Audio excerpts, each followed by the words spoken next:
Midnight visitor. The knock came at exactly 12:03 a.m. Ethan Parker wasn't expecting anyone. He lived alone in his modest two-bedroom apartment on the outskirts of Portland, where the city slowly surrendered to pine forests and winding roads. His social calendar was as sparse as his refrigerator contents, and midnight visitors weren't part of his routine. He paused the streaming show he'd been half-watching, some documentary about deep-sea creatures that had been lulling him towards sleep. The knock came again, more insistent this time. "Who knocks at midnight?" he muttered, pushing himself off the couch. At 32, Ethan had settled into the comfortable predictability of life as a software engineer.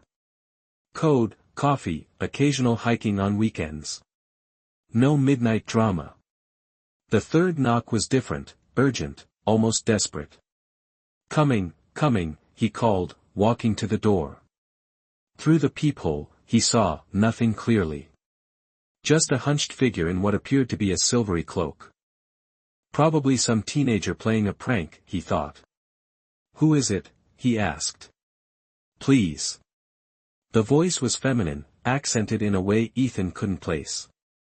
"I need shelter." "They're coming." Great. Just what he needed. Someone in trouble, someone bringing trouble to his doorstep. He should call the police. That would be the sensible thing to do. Instead, curiosity, that persistent weakness of his, made him unlock the door, leaving the chain in place. He cracked it open just enough to get a better look. And that's when his reality tilted sideways. The woman was tall and slender, with a grace that seemed almost too perfect for human movement. But it wasn't her posture that made Ethan's breath catch. It was her skin, pale blue with a subtle luminescence, like moonlight captured beneath ice. And her eyes, solid violet without whites or pupils, yet somehow expressive, now wide with fear. "What the," he began. "Please," she whispered again, glancing over her shoulder. "I have nowhere else to go. They will kill me if they find me." For one lucid moment, Ethan considered that he might be dreaming, or having some kind of breakdown. People didn't look like this. Humans didn't have blue skin and violet eyes and that strange, glimmering quality to their movements. "You're not human," he said quietly, stating the obvious. "No," she admitted. "But I am in danger. And now, if you've seen me, so are you." A chill ran through him. The sensible thing would be to close the door. Lock it. Hide under his bed until whatever hallucination this was past. Instead, he unlatched the chain. She slipped inside like water, fluid and silent. Up close, he could see other details, the faint ridge along her hairline, the subtle webbing between her long fingers, the way her silvery hair seemed to float slightly as if underwater. "Thank you," she breathed, pulling her cloak tighter around her shoulders. "I am Nilara." "Ethan," he replied automatically. "Ethan Parker." "Ethan Parker," she repeated, the syllables musical in her strange accent. "I am grateful for your mercy." He closed the door, locked it, then leaned against it, studying his unexpected guest. "You want to tell me what's going on? Who's after you?" Nilara moved to the window, staying carefully to the side as she peered through the blinds. "The Sentinels. They tracked my vessel's descent." "Your vessel," Ethan echoed. "A spaceship. You're telling me you're an alien?" She turned to him, her violet eyes unblinking. "Yes. I come from a system you call Canis Majoris, though we name it Valaris." Ethan ran a hand through his dark hair, trying to process this. "Okay. Either I'm having a psychotic break, or there's an alien in my living room." "Great. Your skepticism is understandable," Nilara said, her voice oddly formal. "But we don't have time for it. The Sentinels have technology that can trace my biosignature. They will be here soon." As if on cue, a vehicle pulled up outside, silent, with no headlights. Nilara tensed, moving away from the window. "Is that them?" Ethan asked, moving toward the window.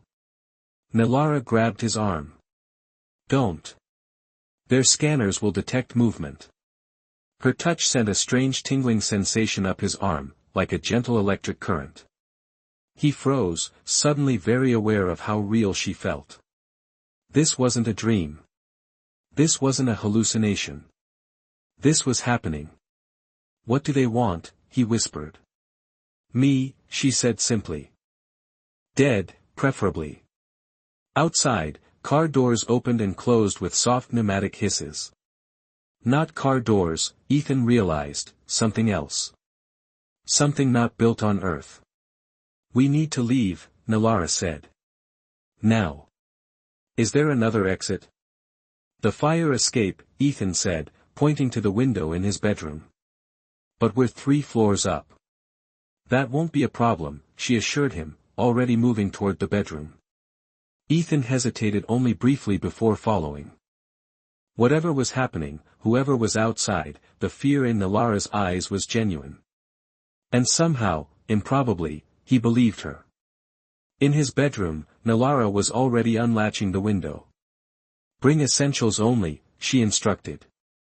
Anything that can be used to trace your identity. And food, if you have portable options. Wait, you expect me to come with you? Ethan asked. Nilara turned to him, her expression softening slightly. Once they realize you helped me, they will not leave you alive. I am sorry, but by opening your door, you've become part of this. The unfairness of it struck him like a physical blow. All he'd done was answer the door.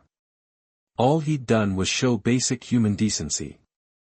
A sound from the hallway outside his apartment made them both freeze, a soft, mechanical whir.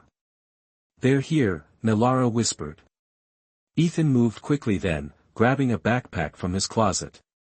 He stuffed it with his wallet, phone, laptop, a change of clothes, and the energy bars he kept for hiking trips. Whatever was happening, he wasn't going to face it unprepared.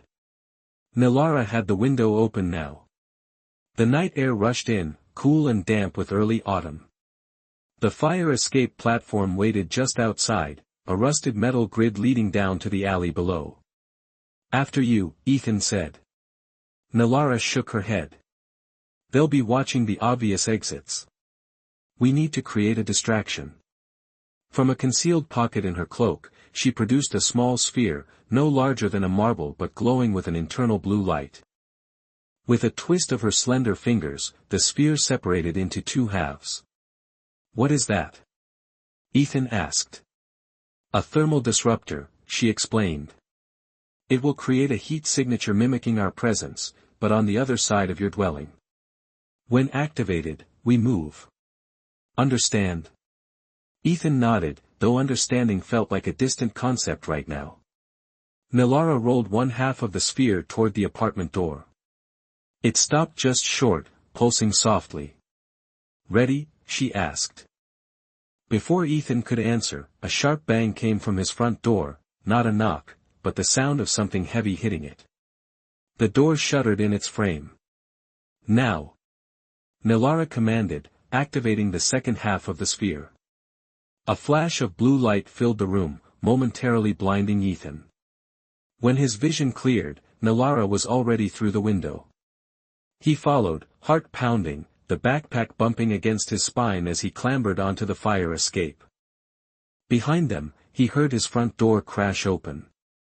Then, strangely, the sound of movement heading not toward the bedroom, but toward the kitchen, following the thermal signature Nilara had created. This way, she said, but instead of heading down the fire escape, she was climbing up, toward the roof. Are you crazy? Ethan hissed, but he followed, the metal grating cold beneath his hands. They reached the rooftop just as Ethan heard shouts from his apartment below. The distraction wouldn't fool them for long. Nilara moved swiftly across the rooftop, her silver cloak billowing behind her like liquid moonlight. Ethan stumbled after her, reality still feeling dangerously thin, as if he might wake up at any moment. At the edge of the roof, Nilara stopped, looking out over the gap to the next building. It was at least 15 feet, an impossible jump. We can't make that, Ethan said. Nilara glanced at him, a strange smile crossing her features. Perhaps you can't. Before Ethan could process what she meant, Nalara had removed her cloak, revealing a form-fitting suit beneath that seemed to shift colors with her movements. Then, with a graceful crouch, she leapt. Ethan watched in disbelief as she soared across the gap, landing lightly on the opposite roof as if she'd done nothing more strenuous than step over a puddle. She turned back to him, holding out her hand across the impossible distance. "Trust me," she called softly. "That's not physically possible," Ethan protested. "Your physics are limited," she replied. "Take my hand." As if in a dream, Ethan reached out. And somehow, impossibly, their fingers connected. A surge of energy rushed through him, and suddenly he was airborne, pulled across the gap by strength that defied explanation. He landed beside her, gasping, the world spinning around him. "How did you?" "Later," she promised. "We must keep moving." From his apartment building came the sound of breaking glass. The sentinels had discovered their escape. "Who are you?" Ethan demanded as they ran across the second rooftop. "Why are they after you?" Nalara vaulted over a ventilation duct, her movements fluid and precise. "My full name and title would mean nothing to you. But in your language, I am Nalara, seventh scion of the Valerian High Council." "A politician?" Ethan guessed, struggling to keep up. Her laugh was like crystal chimes. "No, Ethan Parker. I am royalty. And I am in exile." They reached the edge of the second building. Below, an alley stretched into darkness. Fire escapes zigzagged down the walls on either side. "And now," Nalara said, "you are the only human who knows I exist. Retriclawed can make mistakes. Please double-check responses." Hunters in the dark. The night air was cool against Ethan's face as they descended the fire escape, metal rattling beneath their feet. Every sound seemed amplified in the quiet alley, his labored breathing, the clink of his backpack zipper, Nalara's impossibly light footsteps ahead of him. "How are you doing that?" he whispered as she navigated the rickety structure with silent grace. "Doing what?" She glanced back, those violet eyes reflecting the distant streetlights. "Moving so, quietly. Like you weigh nothing. My homeworld has 1.7 times your gravity," she explained simply. "Earth feels buoyant to me." They reached the bottom of the fire escape, and Nalara surveyed the alley with cautious eyes. "We need transportation." Ethan laughed nervously. "I don't suppose you have a spare spaceship?" "Just the damaged one that brought me here," she replied seriously, missing his sarcasm entirely. "It's approximately 42 of your miles northeast, hidden in the mountains." "Of course it is," Ethan muttered. "My car's parked 2 blocks away, but—" A brilliant flash of light from above cut him off. They both looked up to see an unnatural blue glow emanating from the roof they'd just fled. Moments later, the glow intensified, followed by a concussive blast that shattered windows and set off car alarms throughout the neighborhood. "They're destroying evidence," Nalara said grimly. "Removing traces of non-terrestrial technology. Your dwelling is likely gone." The reality of the situation hit Ethan like a physical blow. His apartment, his home, his possessions, his normal life, obliterated because he'd opened his door to a stranger. "My car it is, then," he said flatly, gesturing toward the street. "Assuming they haven't vaporized that too." They moved quickly through the shadows, avoiding streetlights. Portland's nightlife hummed in the distance, but this residential neighborhood was quiet, with only the occasional late-night dogwalker or returning bargoer to avoid. Ethan's mind raced, trying to process everything. An alien. Actual extraterrestrial life, walking beside him, breathing Earth's air, speaking perfect English, albeit with that strange musical accent. "How do you know our language?" he asked as they ducked behind a parked van. Universal Translator, Nalara touched a small device at her throat, almost invisible against her blue skin. "Though I've also studied Earth languages directly." Your planet has been of interest to Valerians for centuries. You've been watching us. Observing, she corrected. Non-interference is our primary directive with developing worlds. Until tonight, Ethan pointed out. Nilara's expression darkened. I had no choice. The coup on my homeworld. I barely escaped with my life. Earth was the nearest world with conditions I could survive, and my ship was failing. They reached Ethan's car, a modest blue sedan, nothing fancy but reliable. He unlocked it with the key fob, and they slipped inside, ducking low in the seats. Head northeast, Nilara instructed. I can direct you to my vessel. Ethan started the engine but didn't move. Wait. I need answers first. Real ones. Who exactly is trying to kill you, and why? And why should I trust you? Nilara was silent for a moment, her luminescent skin casting a soft glow in the dark car interior. When she spoke, her voice was lower, heavier with emotion than he'd heard before. My uncle, Draken, has seized power on Valeris. As seventh scion, was, seventh in line to lead our High Council. Draken has already eliminated the first through sixth scions. I am the last legitimate heir. He killed your family? Ethan asked softly. Yes. The Sentinels are his elite guards, loyal only to him. They've been dispatched to every corner of our neighboring systems to hunt down any who might oppose his rule. She turned to face him directly. You shouldn't trust me, Ethan Parker.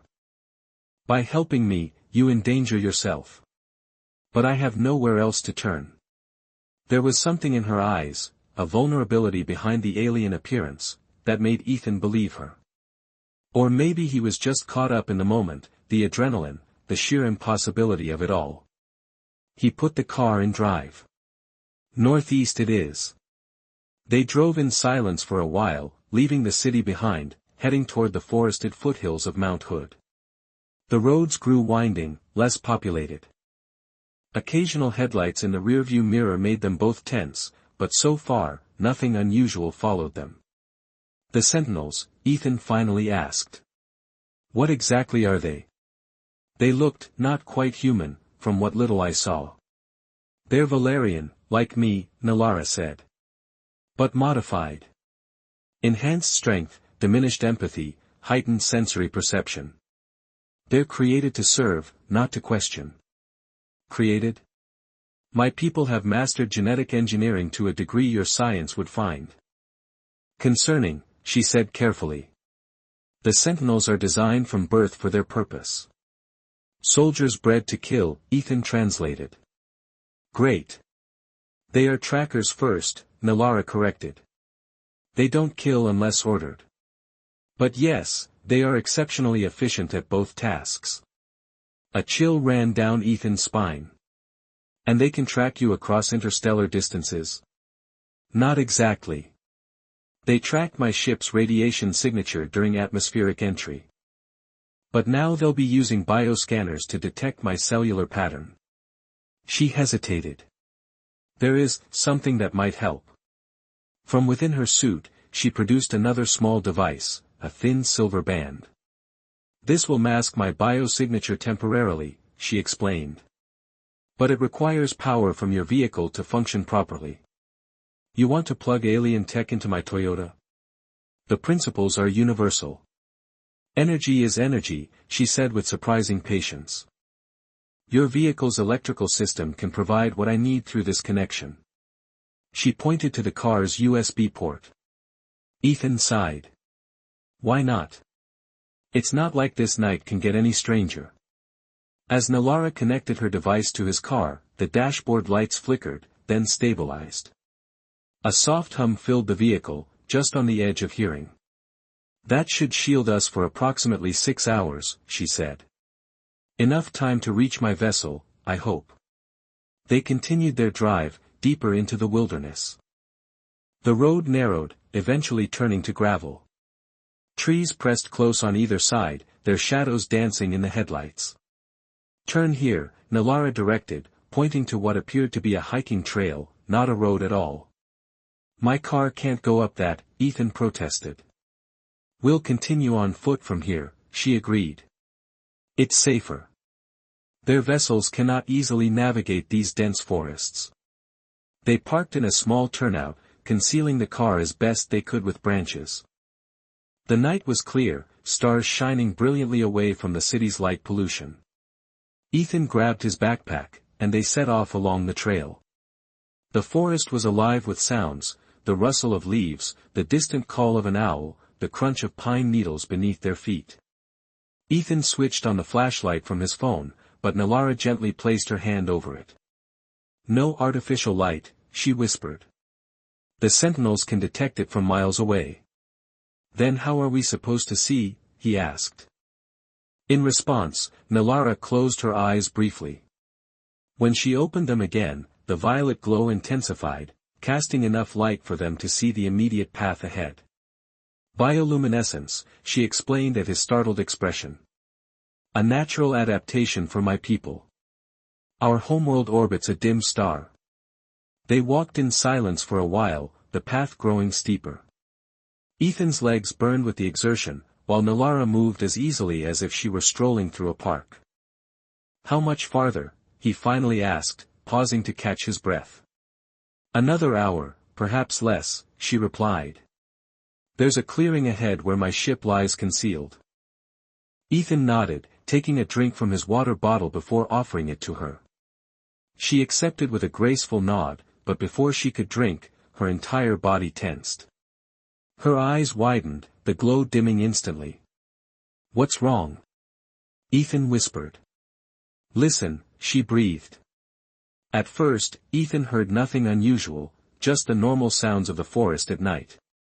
Then, gradually, he noticed what was missing, the sounds had stopped. No insects chirping, no leaves rustling. An unnatural silence had fallen over the woods. They're here, Nalara whispered, her voice barely audible. The sentinels? How? The cloaking device must have failed, she cut him off. We need to move. Now. They abandoned the trail, plunging deeper into the forest. Branches scratched at Ethan's face and arms as they ran, Nalara leading the way with unerring precision despite the darkness. Her hand found his, pulling him along when he stumbled over roots or rocks. Behind them, a new sound emerged, a soft, rhythmic breathing, almost mechanical in its regularity. And with it, a faint blue glow, similar to the light that had destroyed Ethan's apartment. Don't look back, Nalara warned. Their visors can detect eye contact. They ran harder, but the breathing sound grew closer. The forest floor began to slope upward sharply, making progress more difficult. Ethan's lungs burned, his legs threatened to give out. Suddenly, Nalara pulled him behind a massive fallen tree trunk. They pressed themselves into the shadows beneath it, trying to control their breathing. Listen to me, she whispered, her face inches from his. The clearing with my ship is just beyond that ridge. But we won't both make it if they're tracking us directly. What are you saying? I'm saying we need to separate, she said. You continue northeast. I'll head west, draw them away. That's insane, Ethan protested. You said yourself they're trained killers. They want me alive, not dead, Nalara countered. Draken needs proof of my demise to solidify his claim to the council. But they'll eliminate you without hesitation. The mechanical breathing grew louder. A blue light swept across the forest floor nearby, illuminating patches of moss and fallen leaves with an eerie glow. I'm not leaving you, Ethan insisted, surprising himself with the conviction in his voice. Nalara's expression softened. She reached out, her cool fingers brushing his cheek. Your courage is admirable, but misplaced. I've survived worse than this. Before he could argue further, she pressed something into his palm, a small object, cool and metallic. If we're separated, this will lead you to my ship, she explained. It's keyed to your biorhythm now.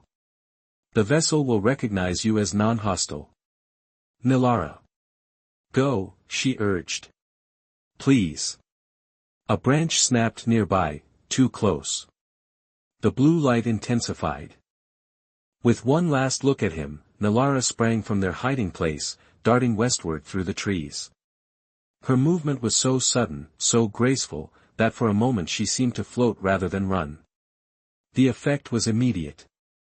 The blue light swiveled, following her movement. A sound, not quite human, not quite mechanical, echoed through the forest. Then the presence behind the light moved, pursuing Nalara with single-minded determination. Ethan remained frozen for several heartbeats, clutching the device she'd given him. It pulsed gently against his skin, warm and alive. Every instinct told him to follow her, to help somehow. But what could he do against beings with technology advanced enough for interstellar travel? Against creatures specifically designed for hunting? With a silent apology, he turned northeast, toward the ridge Nalara had indicated. The device in his hand grew warmer as he moved, confirming he was heading in the right direction. Behind him, distantly now, came the sound of energy discharge, a high-pitched whine followed by a concussive thump. Trees briefly lit up in silhouette against the flash. Ethan paused, looking back. Had they caught her? Was she? No. He couldn't think that way. She'd survived this long. She'd escaped her home planet, evaded capture across star systems. She was resourceful, powerful in ways he was only beginning to understand. The device pulsed more urgently in his hand. Steeling himself, Ethan turned away from the distant lights and continued his climb toward the ridge, toward the ship, toward his only hope of understanding what he'd become entangled in, and perhaps, of helping the alien royal who had crashed into his life like a falling star.